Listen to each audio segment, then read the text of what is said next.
Hello students, good morning. तो once again एक बार फिर अपन देखते हैं कॉम्प्लेक्स एनालिसिस की नेक्स्ट यूनिट नंबर 4।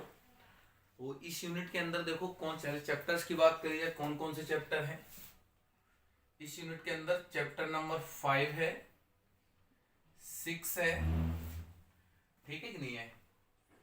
और इसके अंदर चैप्टर नंबर 5, 6 और 11 एंड 12 चैप्टर, 4 चैप्टर मिलाकर अपन यूनिट 4 ना स्टार्ट करके पहले अपन स्टार्ट कर रहे हैं यूनिट नंबर 5। थोड़ी सी लंबी यूनिट है बट अपन एक बार यूनिट नंबर 5 पहले कर रहे हैं और 4 उसके बाद में करेंगे। अच्छा, चैप्टर की बात करी जाए, अपन करने क्या वाले हैं, 5वां चैप्टर पूरा करेंगे, 6ठा करेंगे और 11वां चैप्टर करेंगे। 12वें चैप्टर की ओनली डेफिनेशंस वगैरह करेंगे। तो क्योंकि वैसे तो ये है कि स्टार्टिंग के 2 चैप्टर कर लीजिए, 99% ये माना जाता है कि आपको मिल जाएगा सिलेबस में, ठीक है नहीं, पेपर में क्वेश्चन आपको 100% मिल जाएगा। लेकिन तब भी कुछ रावत जाता है तो 11 चैप्टर कवर कर लेंगे और इसमें से ओनली डेफिनेशंस वगैरह आएंगे, उनको अपन कवर कर लेंगे। तो अपन स्टार्ट करते हैं chapter number 5। Chapter number 5 chapter का नाम है अनुकोण प्रतिचित्रण। अनुकोण प्रतिचित्रण, इसको इंग्लिश में बोलते हैं कन्फॉर्मल मैपिंग। कन्फॉर्मल मैपिंग, ठीक है।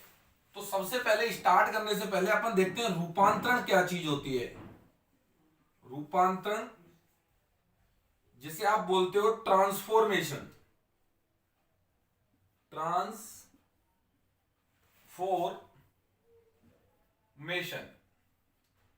रूपांतरण क्या चीज होती है। यदि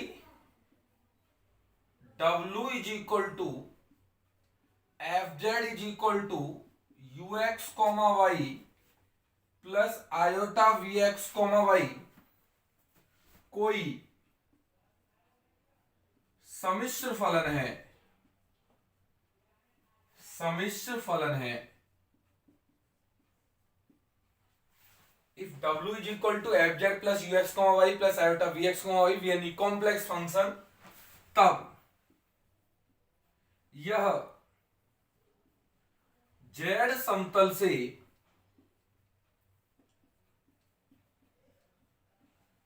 W समतल में एक रूपांतरण को व्यक्त करता है।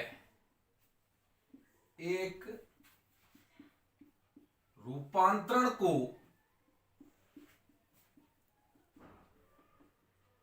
व्यक्त करता है, रिप्रेजेंट है ट्रांसफॉर्मेशन। तो क्या मतलब हुआ कि आप देखिए इस तरीके का कोई फंक्शन डिफाइन कर दीजिए तो वो जेड प्लेन से डब्ल्यू प्लेन में एक ट्रांसफॉर्मेशन को रिप्रेजेंट करता है। मतलब कोई ट्रांसफॉर्मेशन पूछे होता है क्या, एक कॉम्प्लेक्स फंक्शन ही होता है। क्या होता है, कॉम्प्लेक्स फंक्शन ही होता है। बस वैसा फर्क कितना होता है कि ये जेड समतल से डब्ल्यू समतल में एक ट्रांसफॉर्मेशन को रिप्रेजेंट करता है। अच्छा, ये अपने पास एक एग्जांपल की बात करी जाए, देखो इस पूरे चैप्टर में अपन करेंगे कि अपन यही देखेंगे कि जेड प्लेन में क्या फिगर थी, उसकी इमेज डब्ल्यू प्लेन में क्या मिली, सही है कि नहीं है। जैसे मान लीजिए जेड में कुछ पुट किया, डब्ल्यू में क्या मिल रहा है, तो अपन यही देखेंगे कि चित्र जेड प्लेन में कैसा है और डब्ल्यू प्लेन में कैसा है। तो इसके लिए अगर जैसे मैं आपको एक एग्जाम्पल दूं, एग्जाम्पल देखिएगा। जैसे आपको एक एग्जाम्पल दिया, W इज इक्वल टू, ठीक है ही नहीं है, 2z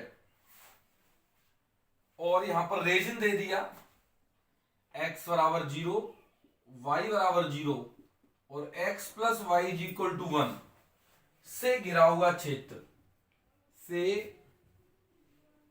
घिरा हुआ त्रिभुज,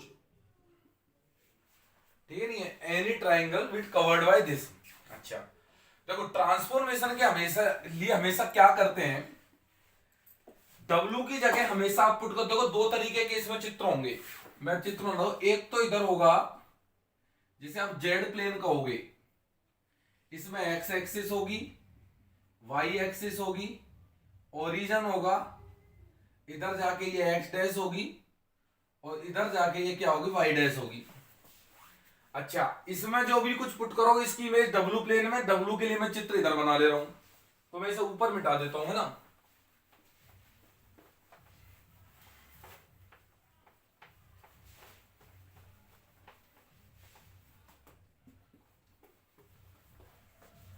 अपन डब्लू प्लेन में इस तरफ देखते हैं। जैसे मान लिया डब्लू प्लेन में क्या होगा, ये u एक्सिस होगी डब्लू में, ये v, ये u डैश, ये v डैश और ओरिजिन। इस प्लेन को बोलेंगे अपन जेड प्लेन, या हिंदी में जेड समतल, और इसे बोलेंगे डब्लू प्लेन, डब्लू समतल, डब्लू समतल। अच्छा, ये जेड प्लेन हो गया, डब्लू प्लेन हो गया। अच्छा, एक्सिस आपको रिप्रेजेंट हो गई, दो तरीके की होती है। अब जेड प्लेन में आप हमेशा याद रखें, डब्लू की जगह हमेशा आप रखोगे u प्लस आयोटा v, और जेड की जगह आप हमेशा रखोगे x प्लस आयोटा y। तो यहां से जब कंपेयर किया तो u का मान कितना हो जाएगा 2x, और v का मान कितना आ जाएगा 2y। तुलना कर दी, रियल रियल के बराबर और इमेजनरी इमेजनरी के बराबर। अच्छा, अब इनकी इमेजेस देखी, x बराबर 0 ये y अक्ष होती है, y बराबर 0 ये x अक्ष होती है, और x plus Y is equal to 1 ये लाइन होती है जो 1 1 का इंटरसेक्शन काटती है, ये वाली line x plus Y is equal to 1 वाली लाइन, ठीक है कि नहीं। ये 1 का अंतखंड काटती है 1 का, तो इससे घिरा हुआ ट्राइंगल। तो ये वाला रीजन है जो आपको रिप्रेजेंट हो गया किसमें, जेड प्लेन के अंदर। जेड प्लेन के अंदर ये वाला रीजन क्या हो गया, रिप्रेजेंट हो गया आप लोगों के सामने। इसकी इमेज अगर मैं डब्लू प्लेन में देखूं, किसमें देखूं, डब्लू प्लेन में, तो देखिएगा इसकी मैं कर रहा हूं व्हेन जब x का मान 0 है, जब x का मान कितना है 0, तो x का मान 0 रखा तो u की वैल्यू डेट इंप्लाई u का मान कितना आ जाएगा 0। एंड सिमिलरली व्हेन y का मान 0 है, और जैसे आपने y का मान 0 रखा तो यहां से आप बोलोगे v का मान कितना हो जाएगा 0। अच्छा, फिर आपने क्या किया कि x plus Y is equal to 1 है, x plus Y is equal to 1 है, मतलब पहले ये देख लिया फिर ये देख लिया, x plus Y is equal to 1 देखा, तो उसके लिए u और v को मैं जोड़ देता हूं। जैसे u और v को जोड़ा मैंने तो ये कितना हो जाएगा 2x प्लस वाई हो जाएगा, 2x प्लस वाई हो जाएगा, और x प्लस वाई की जगह यहां मैं 1 रख दूंगा तो u plus v is equal to कितना हो जाएगा 2 हो जाएगा। तो अगर मैं रीजन बनाऊंगा u बराबर 0 ये एक्सिस होगी, v बराबर 0 ये एक्सिस होगी, और u plus V equal to 2, तो w प्लेन में एक ऐसी लाइन है जो 2 का इंटरसेक्शन काटती है, तो ये 1 का काटी है तो इससे थोड़ा सा बड़ा चित्र होगा और ये इस तरीके से होगा, ठीक है कि नहीं है। ये जो इससे कवर्ड रीजन होगा, ये रीजन क्या करेगा, इस w ट्रांसफॉर्मेशन ने दिया लाइन की समीकरण जो होगी बेटा वो ये होगी लाइन की समीकरण u plus V is equal to u plus V is equal to 2। तो ये 2 इंटरसेक्शन काटेगा, तो कहने का मतलब ये है कि इसमें जो ये त्रिभुज था रहा तो इसमें भी त्रिभुज, लेकिन थोड़ा क्या हो गया बड़ा हो गया। तो अपन यही जो ट्रांसफॉर्म, ये जो मैपिंग है यही क्या कहलाएगी, ट्रांसफॉर्मेशन कहलाएगी, जो जेड प्लेन के कुछ चित्रों को या फिर कुछ वैल्यूज को ये किस में रिप्रेजेंट करेगी, डब्ल्यू प्लेन में किस तरीके से करती है। इस चैप्टर में अपन यही पढ़ेंगे कि कैसे चित्र बढ़ा, कैसे चित्र घूमा, कैसे चित्र बढ़ा, किसमें, डब्ल्यू ट्रांसफॉर्मेशन में। तो ट्रांसफॉर्मेशन आप समझ गए, एक ऐसी मैपिंग होती है जो जेड प्लेन से डब्ल्यू प्लेन में किसको रिप्रेजेंट करती है, रूपांतरण को, ट्रांसफॉर्मेशन को रिप्रेजेंट करती है। तो उतारे आप लोग इस चित्र को, अपन आगे बढ़ते हैं, ठीक है कि नहीं है, उतारे आप लोग।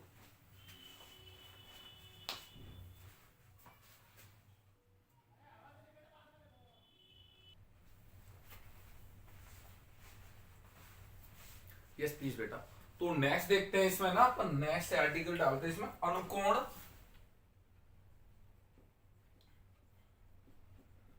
अनुकोण प्रतिचित्रण प्रतिचित्रण तथा तुल्य कोणीय प्रतिचित्रण, तुल्य कोणीय प्रतिचित्रण, ठीक है कि नहीं है, अनुकोण प्रतिचित्रण तथा तुल्य कोणीय प्रतिचित्रण, इंग्लिश में बोलते हैं कन्फॉर्मल मैपिंग, कन्फॉर्मल मैपिंग, और दुनिया वाले इसे बोलते हैं और अथवा आइसोगोनल मैपिंग, गोनल मैपिंग। दो तरीके की मैपिंग पढ़ेंगे, एक कन्फॉर्मल और एक आइसोगोनल। तो पहले एक बार चित्र में देखते हैं कि होती क्या है ये। तो ये यू एक्सिस, ये वी, ये ओरिजिन मूल बिंदु, सॉरी ये एक्स वाई एक्सिस में दिखाते हैं, पहले जेड प्लेन में ये एक्स एक्सिस, फिर ये वाई एक्सिस। दो वक्र हैं, एक तो वक्र ये है C1, एक दूसरा वक्र है C2, एक C1 वक्र है, C2 वक्र है, इन दोनों का प्रतिच्छेदन बिंदु है Z0, जिसे आप इंटरसेक्टिंग पॉइंट बोलोगे Z0। अच्छा, और इन दोनों C1 से C2 के बीच का जो एंगल है वो एंगल मैंने माना अल्फा है। कौन सा एंगल है बेटा? C1 और C2 के बीच का एंगल है अल्फा। अच्छा, फिर क्या करेंगे? अच्छा, आपको पता है वक्रों के बीच का एंगल नहीं होता, एंगल हमेशा होता है दो लाइन के बीच में। इसके बीच में होता है दो लाइन के बीच में। तो हकीकत में जो ये एंगल होता है वो इस पॉइंट पर आप स्पर्श रेखा खींच दीजिए, इस पॉइंट पर खींच दीजिए इस वक्र की, और इस पॉइंट पर खींच दीजिए स्पर्श रेखा। तो जो स्पर्श रेखाओं के बीच का एंगल होता है इस पॉइंट पर, वही एंगल क्या होता है? अल्फा।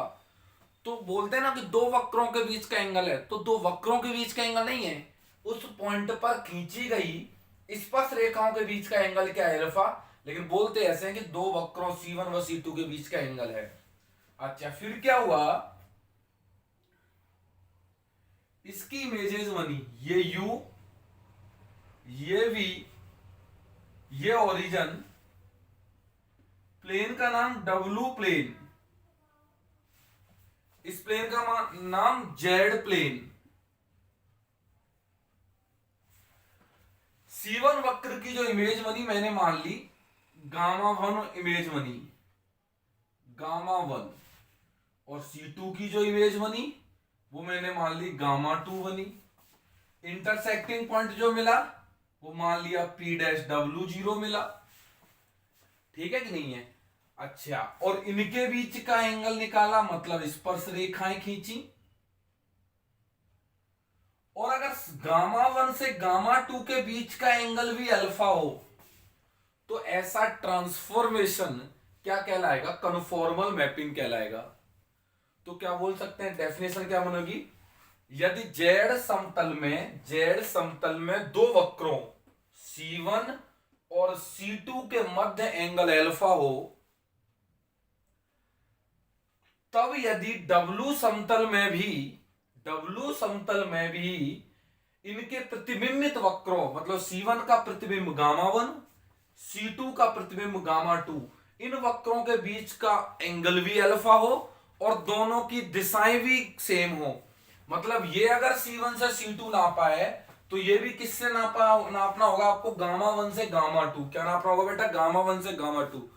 तो अगर दोनों के एंगल भी सेम हो, मतलब मैग्नीट्यूड भी सेम हो और डायरेक्शन भी सेम हो, तो कह सकता हूं मैं यदि दो वक्रों C1 व C2 तथा Γ1 व Γ2 के बीच की अभिदिशा, डायरेक्शन भी सेम हो, जैसे C1 से C2 और Γ1 से Γ2, और मॉडुलस जो इसका जो कहते हैं मैग्नीट्यूड भी सेम हो, तो ऐसे ट्रांसफॉर्मेशन को बोलेंगे कन्फॉर्मल मैपिंग। क्या बोलेंगे बेटा? Conformal mapping.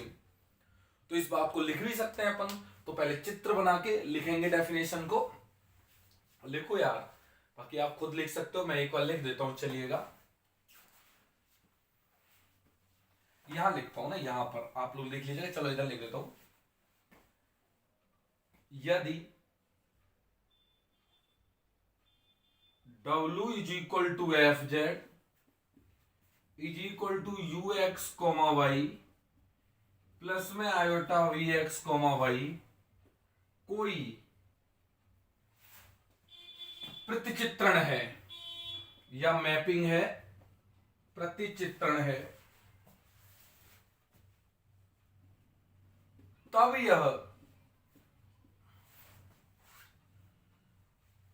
यह मैपिंग प्रतिचित्रण, तब यह प्रतिचित्रण जेड समतल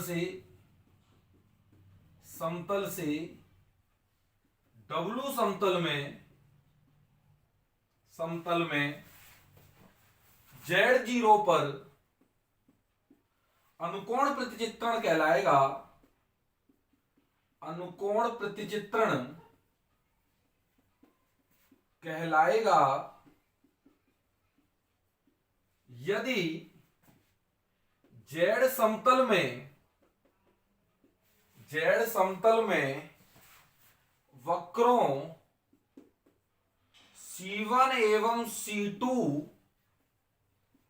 के मध्य का कोण तथा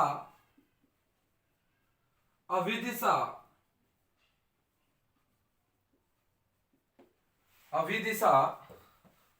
इधर लिखता हूं फिर, है ना, डब्लू समतल में इनके प्रतिबिंबित वक्रों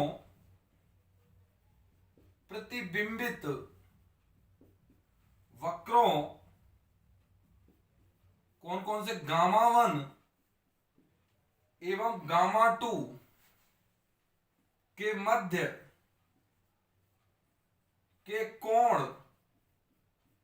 एवं अभिदिशा समान हो तो कोई प्रतिचित्रण है, तब यह प्रतिचित्रण जेड समतल से डब्लू समतल में अनुकोण प्रतिचित्रण कहलाता है। यदि जेड समतल में वक्रों C1 व C2 के मध्य का कोण तथा अभिदिशा डब्लू समतल में इनके प्रतिबिंबित वक्रों गामा 1 व गामा 2 के मध्य के कोण एवं अभिदिशा के समान हो, मतलब कोण भी सेम हो और अभिदिशा भी क्या हो, सेम हो। यदि वक्रों के मध्य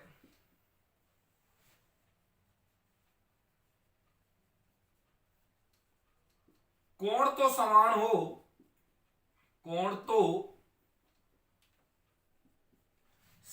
हो परंतु अभिदिशा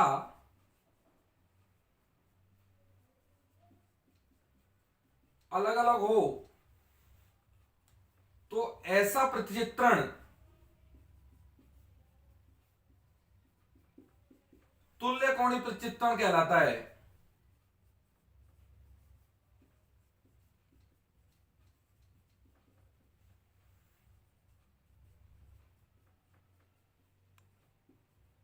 चित्रण कहलाता है, ठीक है कि नहीं है, मतलब एंगल तो अल्फा अल्फा हो बट अभिदिशा बदल जाए। इसमें C1 से C2 है और इसमें गामा 2 से गामा 1 वही एंगल आए तो अपन बोले अभिदिशा का मतलब यह है, इसमें C1 से C2 ना पाए तो इसमें भी गामा 1 से गामा 2 नापो, और चेंज होने का मतलब क्या है, इसमें C1 से C2 ना पाए इसमें गामा 2 से गामा 1 नापो। तो अगर ये दोनों अगर सेम होते हैं तो अपन इसे बोलेंगे आइसोगोनल मैपिंग। पहली वाली को मतलब एंगल सेम डायरेक्शन भी सेम कन्फॉर्मल, और अगर एंगल सेम और डायरेक्शन रिवर्स देन आइसोगोनल। तो ये इसका एक छोटा सा लॉजिक है, एंगल सेम डायरेक्शन सेम तो कन्फॉर्मल, और अगर दोनों एंगल सेम और डायरेक्शन डिफरेंट हो जाती है तो वो आइसोगोनल कहलाता है। ठीक है कि नहीं है, तो प्रॉपरली तरीके से उतारिएगा, इंपॉर्टेंट है ये, ठीक है कि नहीं, आगे एग्जाम्स में बहुत काम आएगा ये अपने, है ना, डेफिनेशन पूछ लेता है कन्फॉर्मल मैपिंग और आइसोगोनल मैपिंग की, डिफाइंड कीजिए इनको, तो उतारिए आप लोग, है ना।